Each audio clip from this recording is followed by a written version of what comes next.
नमस्कार साथियों, बहुत बहुत स्वागत है आप सभी का गवर्नमेंट एजुकेशन में। तो दोस्तों, एक और नई भर्ती आपको देखने को मिल रही है। यहाँ पर आप देख सकते हो एक्साइज कांस्टेबल जो कार्यपालिका आबकारी की जो भर्तियों को नोटिस जारी किया गया था, और यहाँ पर आप देखोगे उसकी रूल बुक जो है वो आ चुकी है।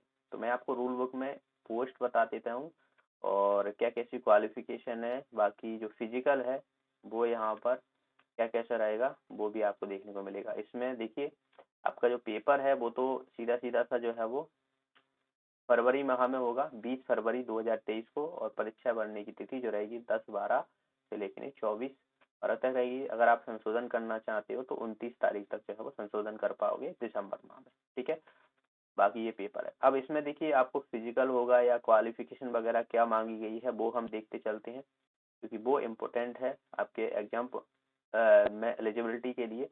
तो यहाँ पर पोस्टों की अगर मैं बात करता हूँ तो ये आप देख सकते हैं, यहाँ पर पोस्टें निकाली गई हैं इनके द्वारा।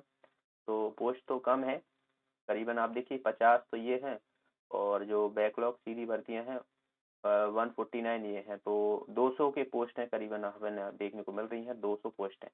ओके, तो 200 पोस्ट हैं, इसमें आप अपनी कैटेगरी के वाइज देख सकते हो यहाँ पर कितनी कितनी वैकेंसी निकाली गई हैं, और जिसमें जो है 33% जो है वो महिलाओं का आरक्षण रहेगा। तो आप देख सकते हो, आप 33% महिलाओं का आरक्षण रहेगा। ठीक है, तो ये 200 पोस्टें निकाली गई हैं। अब हम बात करते हैं यहाँ पर वेतन की। तो आप देखोगे यहाँ पर ये वेतन दिया हुआ है जो कि 19,500 से 62,000 तक है। बाकी का यहाँ पर देखिए ये नोट दिया गया है, एक बार याद रखना, 12 दिसंबर 2019 के अनुसार वेतनमान न्यूनतम का प्रथम वर्ष 70%, द्वितीय वर्ष 80% और तृतीय वर्ष 90% जो है दिया जाएगा। समस्त संवर्गों के वेतन के अलावा समय समय पर जो है वो आपको शासन द्वारा स्वीकृत अन्य भत्ते और ये सब दे दिए जाएंगे, भत्ते वगैरह जो होते हैं रहने महने का और बाकी की चीजें होती हैं। ठीक है, तो 70% आपको शुरुआत में मिलेगा, फिर अगले साल 80, फिर उसके बाद 90% रहेगा तृतीय वर्ष में। ठीक है, अब आयु सीमा की बात की जाए तो मिनिमम आपकी जो है वो 18 वर्ष होनी चाहिए। ओके, 18 वर्ष आयु होनी चाहिए, और आपको मैक्सिमम 33 वर्ष है। बाकी के रिजर्वेशन कैटेगरी की अगर हम बात करते हैं तो जो अनरिजर्व कैटेगरी के लिए तो उनके लिए तो 33 ही रहेगी। ठीक है ना, लेकिन जो रिजर्व कैटेगरी के जैसे महिलाएं हो गई, और जो बात की जाए तो ओबीसी एससी एसटी हो गए, तो उनके लिए यहाँ पर 5 वर्ष की छूट मिलेगी। तो आप देख सकते हो यहाँ पर 38 वर्ष है वो इनके लिए हो जाएगी। तो अनरिजर्व कैटेगरी के 33 और जो रिजर्व कैटेगरी के लिए उनके लिए 38 हो जाएगी। ओके, तो ये है, ये मापदंड है जो आयु का है। आगे देखा जाए तो इसमें यहाँ पर जो है वो आप देखोगे कि इसमें जो है वो अब हम फिजिकल की बात कर लेते हैं। तो पुरुषों के लिए हाइट मांगी है 167.5 सेंटीमीटर, सीना मांगा है 81, और फुलाने के बाद 86 होना चाहिए, मतलब 5 सेंटीमीटर आपका सीना जो है वो फूलना चाहिए। महिलाओं के लिए 152 है, 152.4 सेंटीमीटर जो मांगा गया है, और सीना की तो कोई लागू ही नहीं है। तो हाइट जो है वो इतनी मांगी गई है जो महिलाएं है ना। अभ्यर्थियों का सीना फुलाने एवं बिना फुलाने में कम से कम 5 सेंटीमीटर का अंतर होना चाहिए। तो जैसे कि मैंने आपसे बोला था, जो है महिला उम्मीदवारों के लिए सीने की कोई मापदंड का प्रावधान नहीं है। यहाँ पर आप देख सकते हो, यहाँ पर यह स्पष्ट किया जाता है कि उपरोक्त वर्णित के अतिरिक्त ऊंचाई मापदंडों में कोई भी छूट नहीं दी जाएगी। चयन उपरांत निर्धारित मापदंडों पर पूर्ण होने पर चयन रद्द किया जाएगा। अगर ऐसा कुछ हाइट माइट या ऐसा कुछ होता है, कम होती है, मापदंड का आप जो है नहीं होता है, तो आप जो है वो वहां पर बाहर कर दिए जाओगे। ओके, उम्मीदवारों का शरीर किसी प्रकार से विकृत नहीं होना चाहिए। ओके, यहाँ पर आप देखिए नॉक नी होता है, फ्लैट फुट होता है, जो पाए जो रहता है बिल्कुल फ्लैट नहीं होना चाहिए, आंखों से संबंधित कोई रोग नहीं होना चाहिए। तो ये सब जो है वो आप देख सकते हो, यहाँ पर ये दिया हुआ है। अच्छी बाइनोकुलर दृष्टि का अवश्य है। ठीक है ना, आंखों का टोपों एवं आंखों की पुतलियों की बीमारी से ग्रस्त नहीं होना चाहिए, और मुख्य रंगों का भेद करने में यानी जो कलर ब्लाइंडनेस होती है तो वो भी नहीं होना चाहिए। ठीक है, क्योंकि मेडिकल फिट भी आवश्यक है। आगे देखा जाए तो यहाँ पर ऊंचाई और सीने की पूरी मापदंड करते समय सुनिश्चित करने के बाद आवेदन करें। तो जो आपका फिजिकल है उसी हिसाब से आप जो है वो इसमें जो है वो फॉर्म भरें। अब आगे इसमें और क्या दिया हुआ है, न्यूनतम, ठीक है, ये सब हम कुछ मतलब का नहीं है। ओके, ये ठीक है।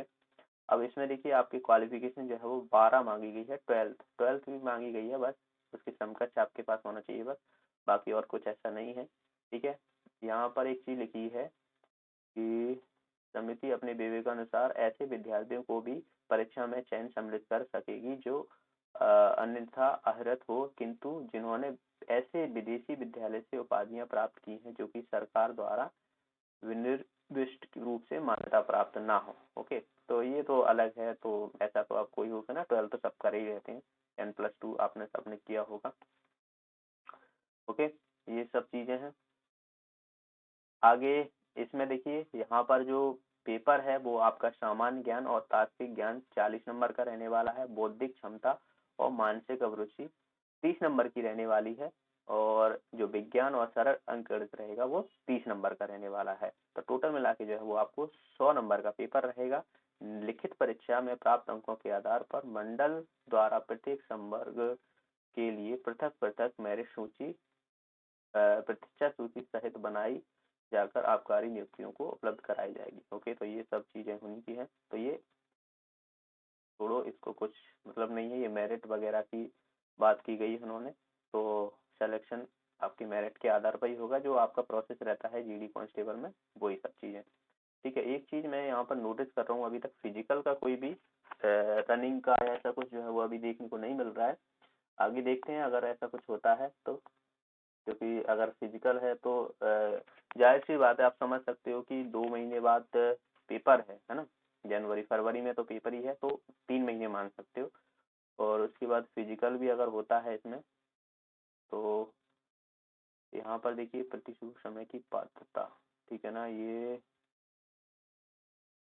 यहाँ पर ऐसा कुछ है नहीं है, नीचे स्तर पर न्यूनतम शैक्षणिक योग्यता, ये सब उसी के बारे में दिया गया है। ओके, छोड़ो इसे, एडमिट कार्ड का दिया गया है, तो इसमें मुझे लग रहा है शायद फिजिकल नहीं होगा, वरना अभी तक जो है वो दे देते, ये सब पीछे जो है वो आता जा रहा है सब कुछ। ओके, चलिए, अभी तो 16 पेज हुए हैं, आगे बहुत बड़ी स्लाइड होगी, शायद आगे दिया होगा, जो इम्पोर्टेंट चीजें हैं वो हम जरूर देख लेंगे सभी की। यहाँ पर भी नहीं है, यहाँ पर भी नहीं है, रनिंग का भी कुछ ऐसा यहाँ पर बोला नहीं गया है। इसमें देखिए ऑनलाइन आवेदन संबंधित निर्देश दिए हुए हैं, तो ये भी छोड़ो, बायोमेट्रिक वगैरह सब कुछ ठीक है, कोई दिक्कत नहीं है। ये एप्लीकेशन वहाँ पर मिल जाएगा आपको पीएसबी की साइट पर, तो वहाँ से भर पाओगे, भुगतान भी कर पाओगे, नेट बैंकिंग से कर सकते हो, ये सब दिया हुआ है। ओके, तो यहाँ पर एक से अधिक मोबाइल नंबर वगैरह ये सब चीज़ें ये दिया हुआ है पूरा, और ये फॉर्म भरने का ये सेंटर दिए हुए हैं, वेरीफाई आधार कार्ड वगैरह, ये प्रश्न पत्र पैटर्न दे दिया गया है। तो आप देखोगे यहाँ पर फिजिकल का इन लोगों ने कुछ भी नहीं कहा गया है ना, फिजिकल का मैं एक बार और देख लेता हूँ यहाँ पर एडवर्टाइजमेंट में, तो मुझे नहीं लगता कि फिजिकल, ये एडवर्टाइजमेंट है जो कि मैंने आपको बताया था पहले भी, तो इसमें फिजिकल नहीं है।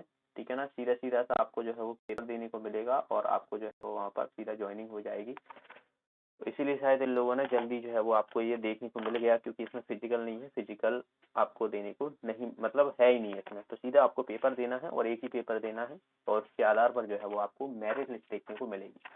तो एक बात मैं आपसे बोलना चाहूंगा कि जो भी भर्तियां निकाली जा रही हैं, आप देखोगे कैलेंडर तो अपडेट हो नहीं रहा है व्यापम का, लेकिन आपको सीधा सीधा नोटिस या एडवर्टाइजमेंट के थ्रू जो है वो आपको देखने को मिल रही है। तो जितनी भी आगे जो भर्तियां हैं, तो एक बात याद रखिएगा कि आपको शायद ही ऐसा हो कि आपको कैलेंडर अपडेट देखने को मिले, पर मेरी माना तो ये है कि आप जिस एग्जाम की प्रिपरेशन कर रहे हो, जैसे कि पटवारी हो गया, ग्रुप 4 हो गया, ऐसा ही हो गया, कांस्टेबल हो गया, फॉरेस्ट गार्ड हो गया, तो इनके जो है वो सीधे आपको रूल बुक देखने को मिलेंगी, शायद ही कैलेंडर अपडेट हो, तो बस अपनी प्रिपरेशन को जारी रखना, कभी भी कुछ भी देखने को मिल सकता है।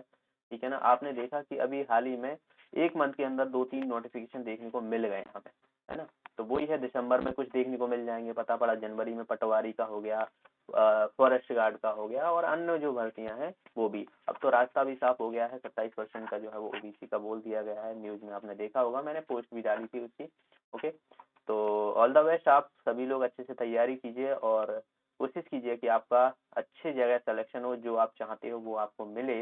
यही मेरी शुभकामना है आप सभी के लिए। और बस अपनी मेहनत पर भरोसा रखना, कभी भी निराश मत होना, क्योंकि अभी निराश होने से मतलब है ये आने वाली जो आपकी जो समय होगा, जिंदगी होगी, वो आपके लिए बहुत मायने रखती है। तो डिमोटिवेट और इन सब से दूर रहना, ऐसे लोगों से दूर रहना जो आपको डिमोटिवेट करते हो। तो बिल्कुल अपने आप पे बस भरोसा रखो और मेहनत पर भरोसा रखो। आपको सारी चीज़ें आना चाहिए, आपके कॉन्सेप्ट क्लियर हैं तो डेफिनेटली आपका कहीं ना कहीं सिलेक्शन जरूर होगा। ओके, तो मिलते हैं नेक्स्ट वीडियो में।